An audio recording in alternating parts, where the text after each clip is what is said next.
Bonjour à tous, merci de vous installer. Bienvenue pour ce second temps fort, cette seconde matinée de conférence pour l'édition 2023 de Prodenpac.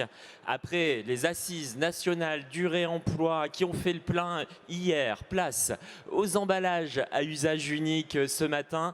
Vous êtes nombreux pour assister à cette matinée de conférence. Quel avenir pour les emballages à usage unique? Quelle place leur est réservée dans un cadre réglementaire en pleine évolution? Vous le savez, en ce moment même, à Strasbourg, au Parlement européen, les débats ont lieu en session plénière autour du projet de règlement européen PPWR, un cadre réglementaire qui va harmoniser l'échelle européenne et qui va s'imposer sur le droit français. Nous y reviendrons avec précision plus tard. Et au-delà du cadre réglementaire, vous le savez, la stratégie est désormais bien connue, stratégie 3R, réduire, réutiliser, réemployer, recycler. On pourrait ajouter plusieurs R, par exemple le R de réintégrer de la matière recyclée. Afin de les rendre plus respectueux de l'environnement, les emballages à usage unique doivent être plus que jamais éco-conçus. Comment anticiper? Quelles sont les avancées des filières de recyclage? Au programme ce matin, des réponses concrètes et des sources d'inspiration. Pour introduire cette matinée, j'ai le plaisir d'appeler Fabrice Pelletier, designer consultant en éco-conception des emballages. Merci de me rejoindre Fabrice, vous pouvez l'applaudir. Fabrice, qui est à l'origine de la méthode GenPack d'éco-conception dès 2011, une méthode d'ailleurs recommandée par Citeo avec sa célèbre roue de l'emballage. Fabrice est impliqué dans divers organismes, on ne va pas tous les citer, mais le Conseil national de l'emballage, le World Packaging Organization à l'échelle internationale. Et puis, c'est important, et aussi élu local dans sa ville de Combloux avec le Mont Blanc, on l'envie. Un village. C'est un village, c'est un petit village avec le Mont Blanc en toile d'horizon. Ce qui fait que vous êtes impliqué dans le syndicat de traitement des ordures ménagères.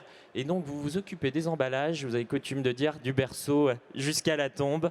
La recyclabilité, c'est votre cheval de bataille.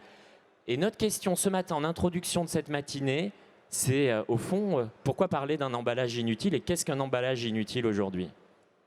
Alors, pourquoi parler d'un emballage inutile? Donc, vous êtes tous conscients que depuis 2019, il y a eu pléthore de mesures en faveur de l'environnement.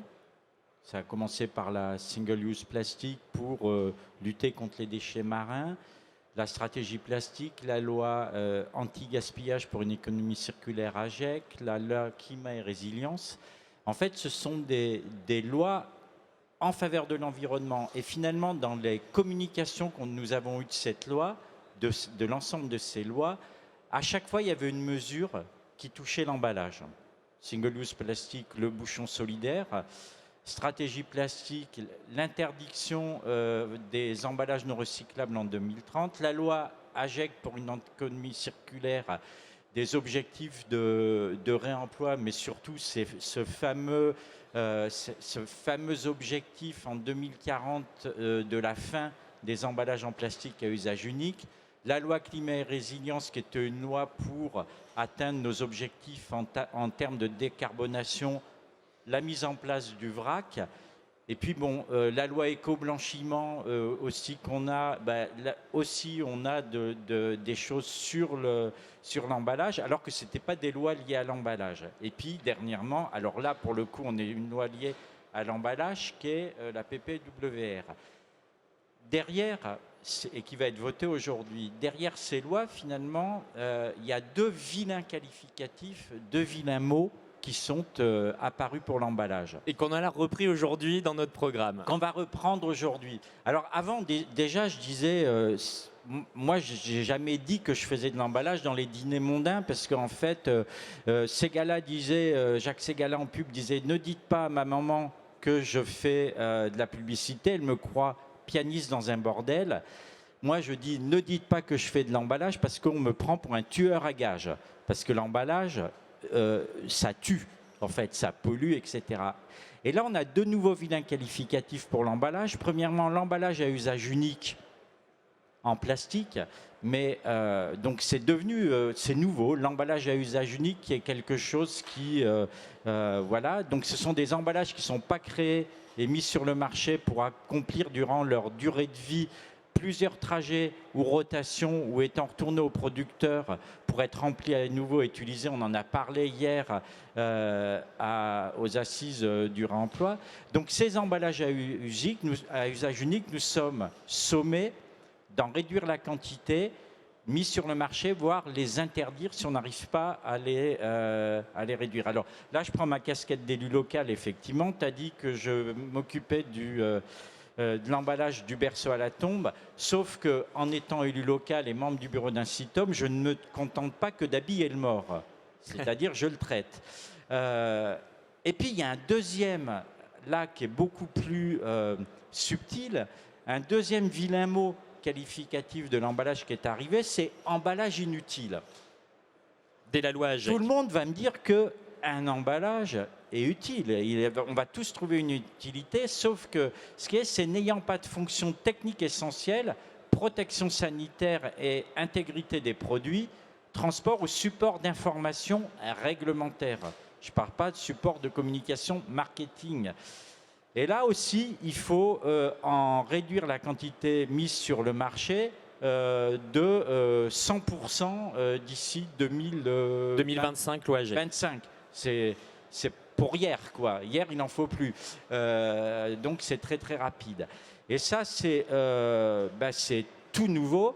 Et malgré tout ça, on a des consommateurs qui, eux, ont une vision de l'emballage tout autre. Alors, le consommateur, je dis souvent, c'est un enfant gâté. Il ne veut pas d'emballage, moins d'emballage, il trouve qu'il y en a trop. Mais sa première attente vis-à-vis de cet emballage qu'il ne veut pas, c'est qu'il soit facile à ouvrir et facile à refermer. C'est la première attente du consommateur, c'est une attente de praticité de l'emballage. J'en veux pas. Je ne veux pas d'emballage, mais filez-moi un emballage qui s'ouvre bien et qui se referme bien. Et après, on va dire sa deuxième grande attente derrière la simplicité d'utilisation, c'est qu'il se recycle bien. Donc je dis toujours, pour un consommateur, un emballage idéal, c'est un emballage facile à ouvrir et qui se recycle et qui se recycle bien. Donc voilà le dilemme dans lequel nous nous trouvons confrontés, et je pense que nous allons largement l'évoquer aujourd'hui et montrer qu'il y a des solutions et de voir comment on va pouvoir faire un emballage à usage unique qui va rester, je l'espère, enfin on va voir, mais qui soit un emballage raisonnable, raisonné et qui permette de limiter notre production de déchets, parce que je dis toujours, c'est bien qu'il soit recyclable, mais en tant qu'élu local, je souhaite aussi diminuer la production de déchets, parce que mes concitoyens le payent, et c'est pas parce qu'un emballage peut tourner, je dirais, en boucle de recyclage, ça doit être un alibi à en produire toujours plus. Voilà. C'est clair, merci Fabrice. Je déclare ouverte cette séance. Merci, on peut applaudir Fabrice pour cette introduction. Un programme que nous avons coélaboré avec Fabrice qui va faire un point réglementaire, un point sur l'avancée des filières de recyclage avec Citeo et le Cotrep. Puis, nous donnerons la parole à une illustration d'une filière qui met en œuvre différentes actions d'éco-conception. C'est la filière des produits laitiers frais. Et puis, trois études de cas inspirants que nous allons décrypter avec trois experts. Avant de conclure cette matinée avec une étude exclusive présentée par la société Raja sur la perception des consommateurs vis-à-vis des emballages d'expédition.